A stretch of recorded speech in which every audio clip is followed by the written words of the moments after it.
This talk is called Getting the Most Out of Kubernetes.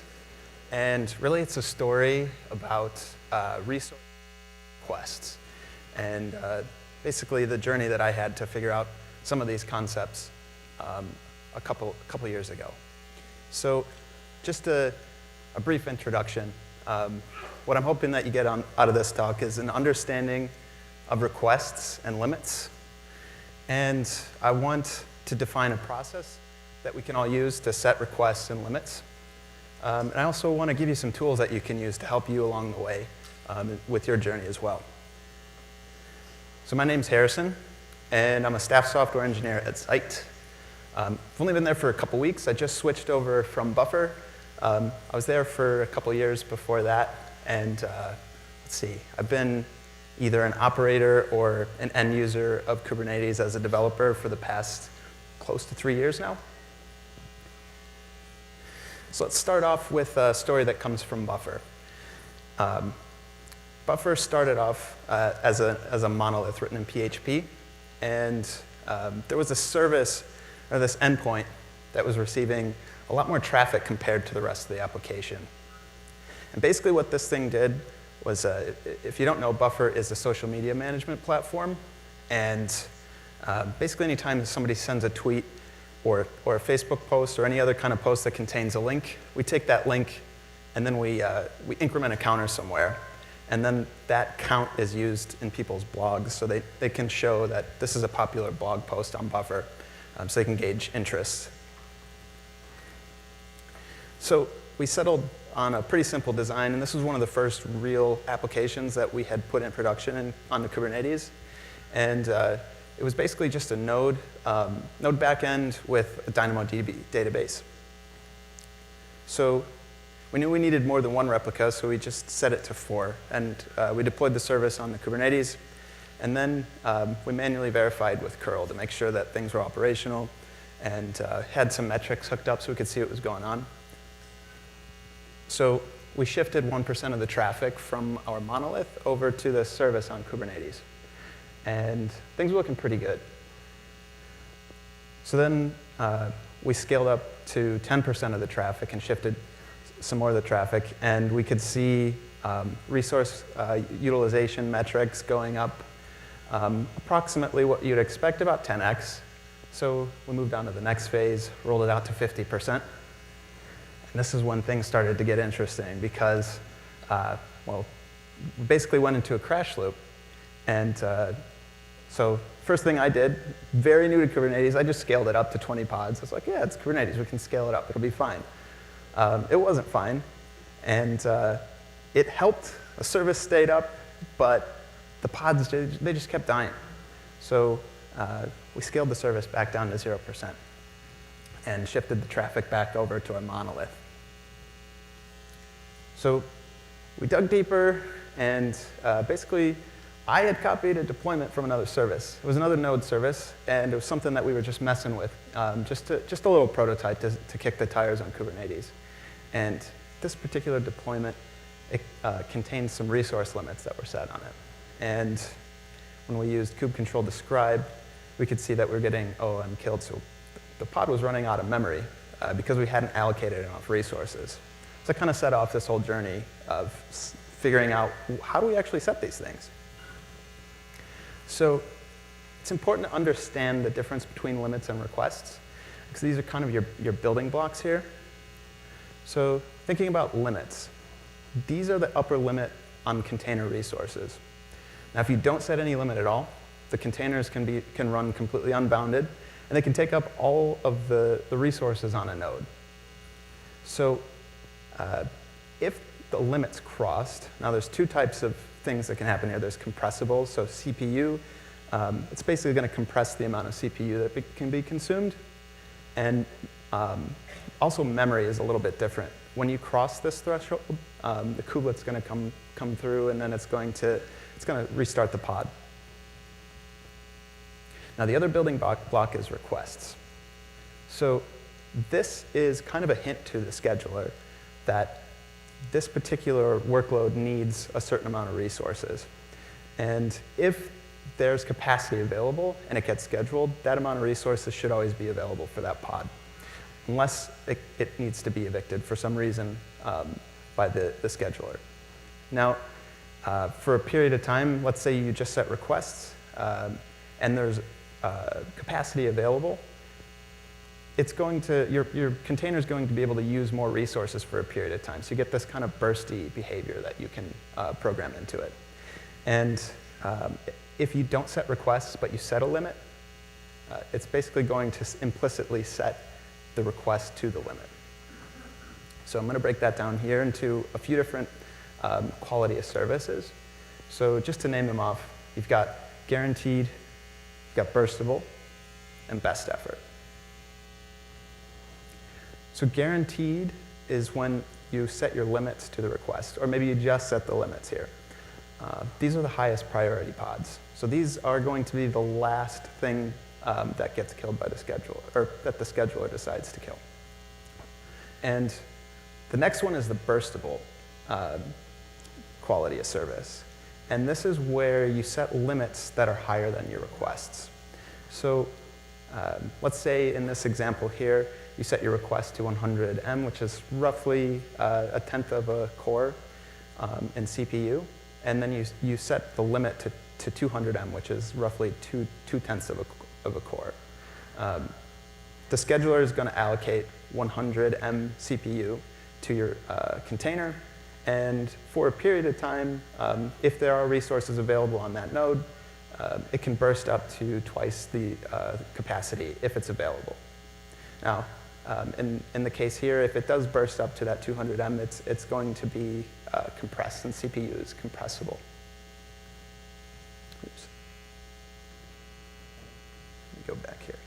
Last one is the lowest priority. So these are best effort pods. Now, these can use up any amount of free resources, so they're kind of liquid in that way. If there's resources available on a node and it gets scheduled on a node, it has the ability to kind of fill in the gaps and take up the rest of the space. Or maybe you just want it to be able to take up all the resources on a node if you schedule things that way. If you have highly interruptible processes, this is where this can be useful. Maybe you do some garbage collection or some optimization that you don't need to be running all the time, or maybe you want to run off-peak hours. These are great things to schedule this way with best effort quality of service. So how do we actually go about setting these things? So it's important to talk about and understand what optimal means here. And with any optimization problem, it's usually a balancing act between a couple of different variables. When thinking about what you're balancing, you're looking at, so each pod has enough resources to complete the task. So whatever task that happens to be, pod has enough room to run. Now, on the other side of that, all of the nodes can run the maximum number of pods. So you're kind of trading off between here. So pods you can't just allocate tons of resources to a pod because you'll end up being wasteful. So there's a couple of different ways. You can kind of group these into buckets. There's a couple ways to get it wrong, and then kind of the optimal is something you strive for. But under allocation, just thinking about limits here, where the kubelet's going to intervene if something is acting out of place or unexpectedly. If you cross the memory threshold, the kubelet's going to kill the pod. So these things are a little bit easier to see, and we're going to use this property when we get into the demo here, so we can have more visible effects of these things. So the other way that you can get this wrong is you can over-allocate resources to your pods, and basically this means that you give so much resources to the pod that it can never consume it. Maybe something goes wrong, but under typical conditions, it's not going to consume that amount of resources. Now, this is a little bit trickier to catch because the effects aren't immediately obvious. And it really becomes a problem when you scale up replicas. So let's say you over-allocate just a few megabytes of memory to a pod, but then you hit this point where you're scaling it up thousands and thousands of pods. You're wasting that little sliver multiplied by 1,000. So basically, you'll be wasting resources and wasting capacity and wasting money. So in a simple example, let's say we have a pod that can only ever use 1/3 of the capacity on the node, but we allocate half of the resources on the node to it, we're missing out on a extra pod that we could be running. And imagine thousands of these same exact scenarios happening.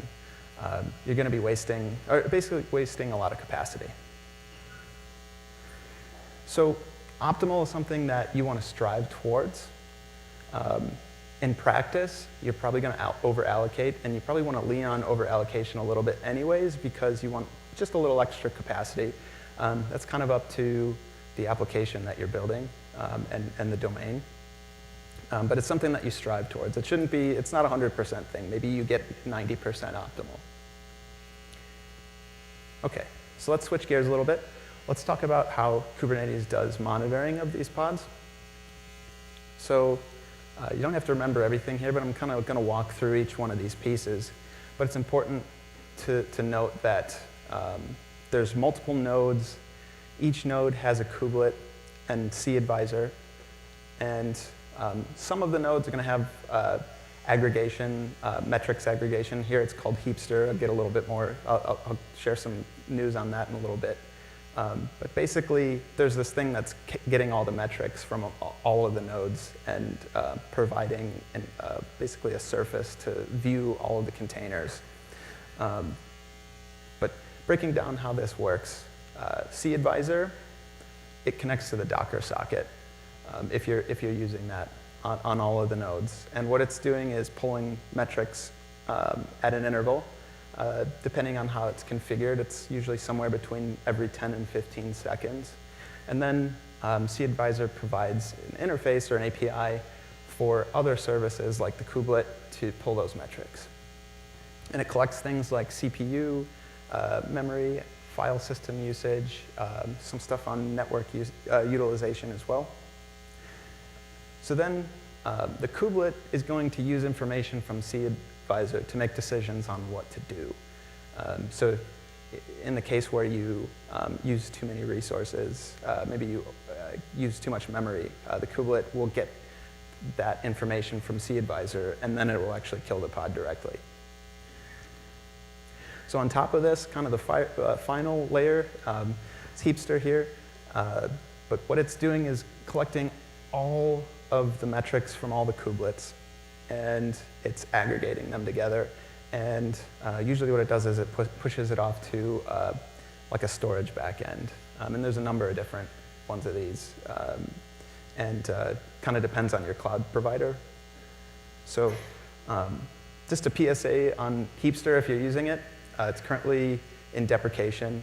It's been deprecated on 1.11, and it's going to be completely removed on 1.13. The suggestion is to migrate to the metrics server and something like Prometheus. I've left a link here, and the slides are available on my Twitter handle. So you can take a look and check this out. But there's a lot more information there. OK, so let's go back to setting limits and requests. So this is the define a process part. Basically, the goal is to understand what one of your pods can handle. And when we're trying to understand what that is, we're going to set limits. And the reason why we're going to use limits is because we want to see the immediate effects. We want to see the CPU being throttled. We want to see the container get restarted because it crossed the memory utilization. So start with a conservative set of limits so we can see those effects. And then we'll run a test, and then observe what happened. And then we're going to change just one thing at a time. And we're going to look at what happened after we changed each one of those pieces. So to do this, we're going to employ a couple different testing strategies. So the first one is where you start from basically zero traffic, and you increment your traffic up to the point where you cause the container to restart, or you hit a breaking point. Or maybe the test completes. But you keep adding traffic until something changes. Now, after you kind of find that breaking point, and you've set like the general, maybe the macro level tweaks, then you want to run that service under load, maybe let's say 90% of that breaking point for an extended period of time. And what you're doing is looking for things like sudden jumps or maybe like variance in your response times, because there's things like memory leaks that could occur. There's things like queue overflows that could occur. You're kind of going to catch those things with this other type of testing. So you need both together. All right, so let's do a demo. I'm going to do this with etcd, a relatively recent version of it, and just to show that you can do this with just about any kind of application.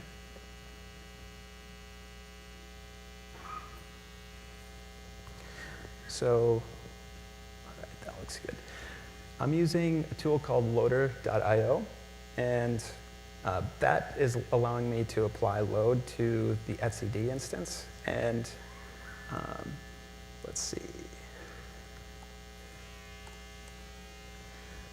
The way that I had to hook this up, so just so you know, there's no shenanigans going on or nothing funny. Nginx is sitting in front of etcd, and the reason why I'm doing that is so I can hook up the loader.io token. That way, loader.io can apply these tests, because loader doesn't want to be denial of servicing anybody. So I'm going to get the pods just to show you what's running. And I've got 3 things running right now. I've got my etcd pod. I've got something called KubeScope, and I'll hook that up in a second here. And then also Nginx. So I'm going to attach to KubeScope. And what this is doing is this is hooking up directly to the Docker socket on the node. And it's displaying the metrics at about 1 second interval, which is a lot faster than you'll get if you're trying to get these metrics from something like Prometheus, because it's talking directly to the socket. So what you can see here is I'm looking at the etcd pod directly. So when I'm running these tests, we can see what's going on. All right. So I'm going to apply a load to this, and make sure you watch this KubeScope channel here.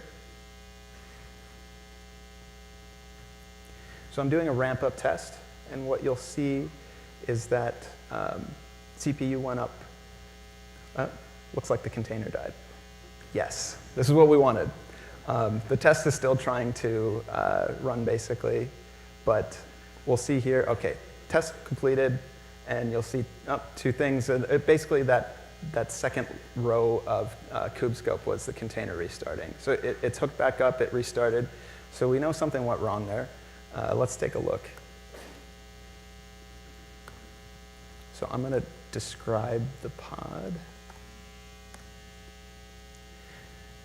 And if I look up,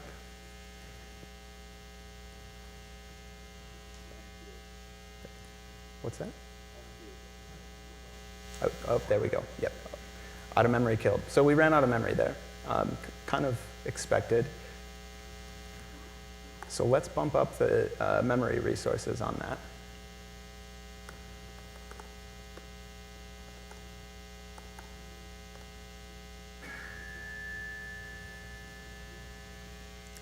All right. So I'm just going to 10x this. And what we're going to see is that pod's going to restart. There we go. Little bug there. We've got to restart loader.io. All right, so I'm going to kick the test off again. And this time I'm expecting the pod to stay up. It's going to be a little slow because it's still bounded by, you can see here that it's still bounded by memory. So we've hit a bottleneck, or sorry, CPU. We've hit the bottleneck in CPU, and KubeScope makes that pretty obvious because we're basically being throttled at about 2.1% approximately, 2.5%. So I'm going to let this test finish so we can look at the average when we're done. Because then we can see we're going to make another adjustment after this based off of that test. So we just changed the memory. Now we've given the pod enough memory to run. And if you look at the memory percent, we're actually probably over-allocated here because we're not even getting close to the amount of utilization at this traffic that we're applying to it. So a couple more seconds. OK, so that test is completed. You'll see the CPU drop down. And the average is, it's a little hard to see, but it's around it's around 1 second. So if in fact the CPU is the bottleneck here, if we give it more resources, we should expect to see that that the average response time should go down. And if you want to get really detailed, you can also look at the requests per second. So we're at about 96 requests per second. Loader just provides that for you, which is nice. So I'm going to go and edit the deployment again for etcd.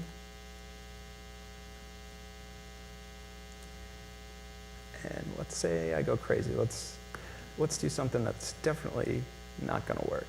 Let's try to give it 500 M. So I've got a really small cluster, and I want to demonstrate what happens when you try to give something too much resources. You see that kubescope, there's no pods running. So if I get pods, I'm going to see something that's in this pending status. And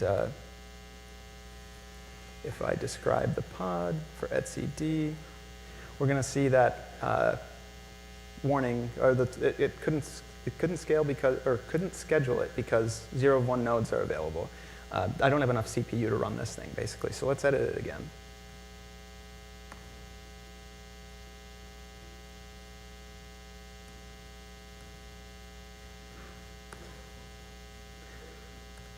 So we were at about 20 M before. Right now we're at about, or 25, now we're at about 50. So we should expect to see not quite double the performance in this case. Kind of depends on what you're running. So I'm going to run this test again. Before, our average was about 1 second. I've got a bug in kubescope. So you'll see now we're still bottlenecked on CPU. But we're at about double. We're using about double the resources. And just kind of preliminary results. The average is still creeping up, but we're a lot better than 1 second. At this point, we're probably about 600 milliseconds. So I'd keep going on with this process until I kind of find this point where it really depends on what you're running, but you could probably give this a half a core and handle a lot of traffic. So if you have any information about the capacity that you're going to be handling, in the case where we had a monolith and that we could look at the number of requests, we knew we had to handle that amount. So any constraints that you can get here are going to be useful. You can see here, we're running a lot better. We're about 550 milliseconds before we were about a second. So definitely CPU is the bottleneck in this case.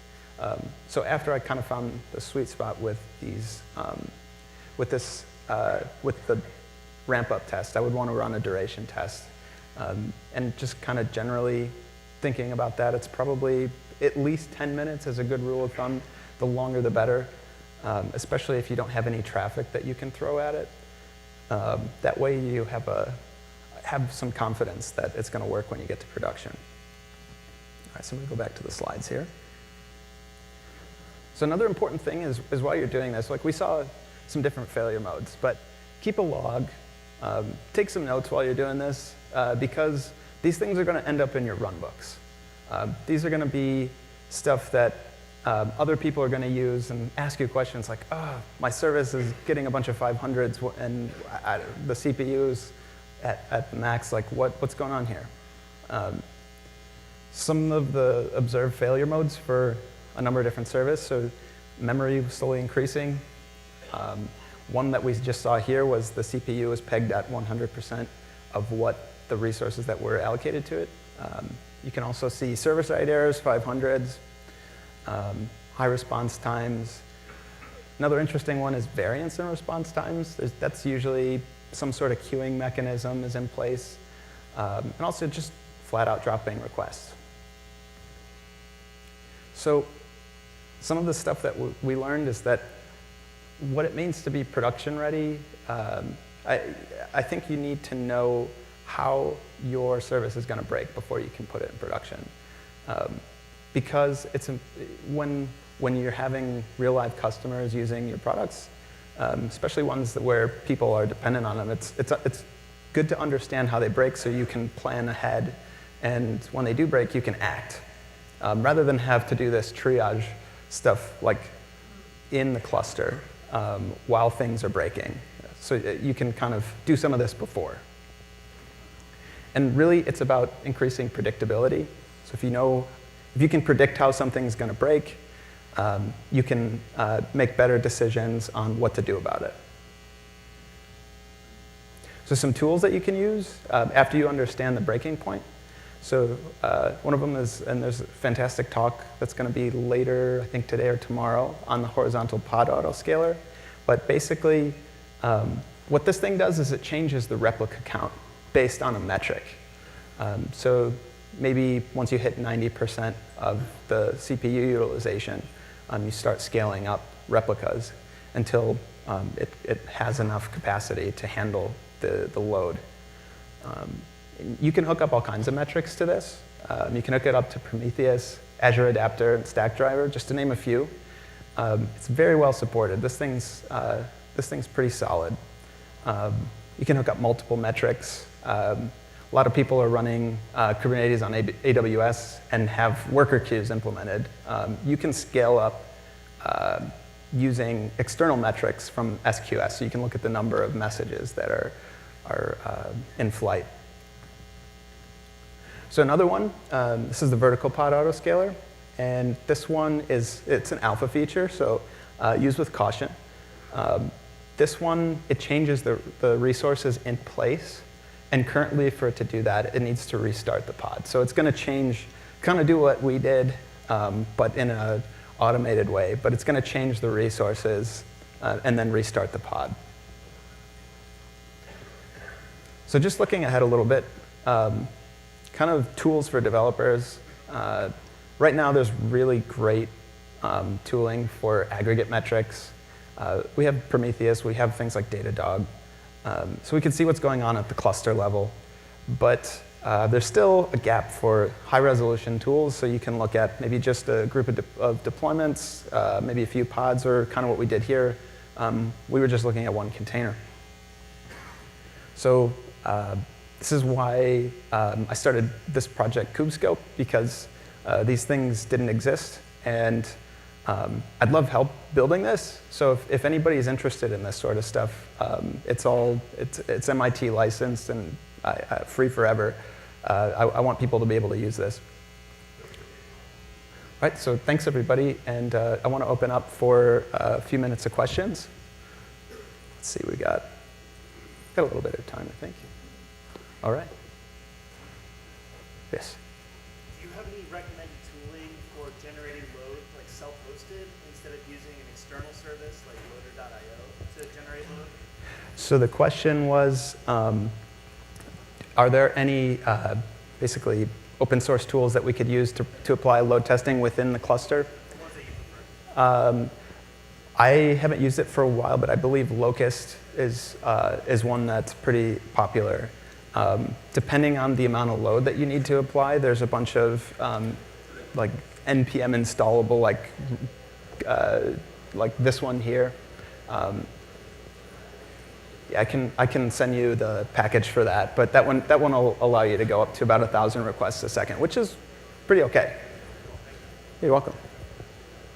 Yes.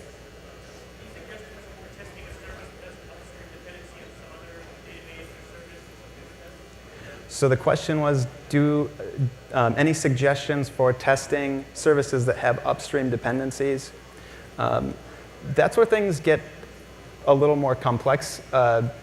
If you can deploy it and its upstream dependencies, maybe in a separate namespace, maybe like a dev a dev workspace, it's good to have the actual service, like of those upstream dependencies, because you want to make sure that those things are okay too. But try to isolate as much of it as you can.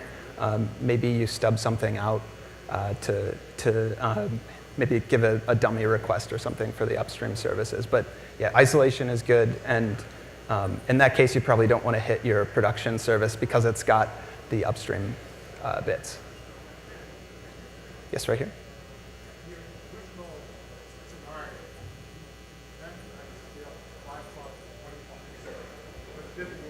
Yes. So the question was, when I scaled up from, I kind of had this service that was failing, and then I immediately scaled up. Why didn't that work? In that case, it didn't work because even at that level, there still wasn't enough resources. Like, it was just too constrained. But that's a good question. Yes, right here. Yeah, I was wondering, after you got grateful, how do you set the request? Is the request the same as the... Could you say that again? Yeah, how do you set the request? Okay, so the question was, once you find the breaking point with limits, how do you set the request? So you know where the thing's going to break. I think at that point, you want your standard load should fit inside of a request. And then maybe, like after, this kind of takes a little bit of context on the service that you're building, but if you know it's kind of got a bursty behavior, you'll want to set the limit higher than that so it can use that capacity, especially with memory. I don't want to say it's less important with CPU because it's compressible, but yeah, it kind of depends on what you're building. If you want to, what's that? Yes, yeah, in the demo they were the same. Yes.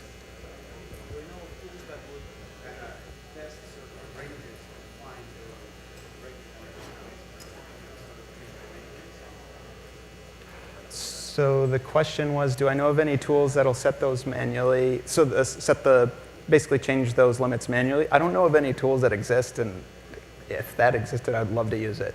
That'd be cool. Yes.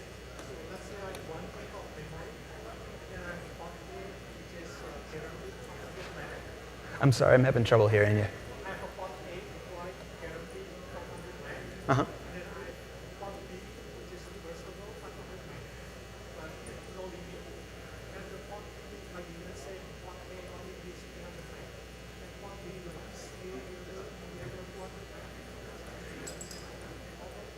So the question was, I have two pods. One of them is guaranteed quality of service, and it's guaranteed 500. And then another pod that has a burstable, but has been scheduled.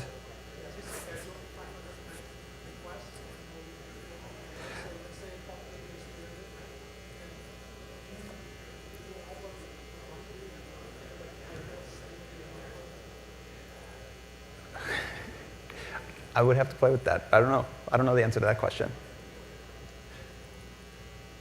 Yes? So there's sometimes a constraint that you solve with vertical scaling planning. And sometimes you solve with horizontal scaling. That's like saturation. Has anyone that's looked at code to solve different kinds of constraints? Okay, so the question was, there's vertical autoscaler, and then there's the horizontal autoscaler.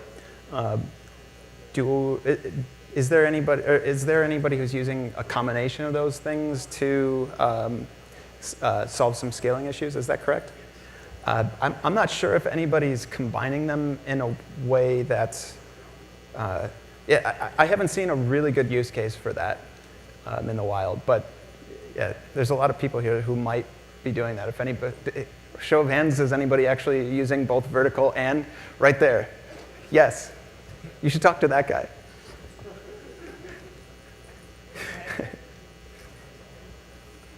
All right. I'm going to, one more question, last question.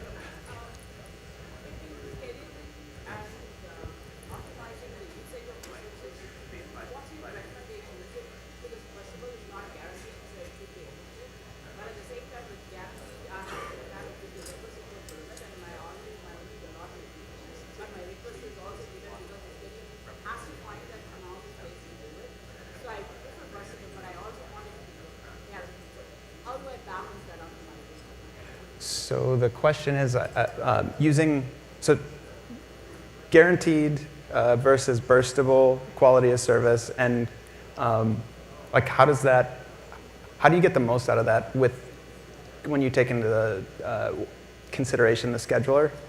Is that what you're asking? Yeah, because as a scheduling point, I have a disadvantage of having guaranteed mode because it may not find my lower limit of my application are 6, right? So it may not find a place to go and schedule it. But if I have a lower limit, then if the request was lower than which is higher, then it would find a place better for me. But that's scheduling advantage. But I will not be guaranteed because my request is not approved. So how do I balance the two? I think that's a longer conversation. Do you want to do like hallway track? Yeah. Okay. Thanks, everybody.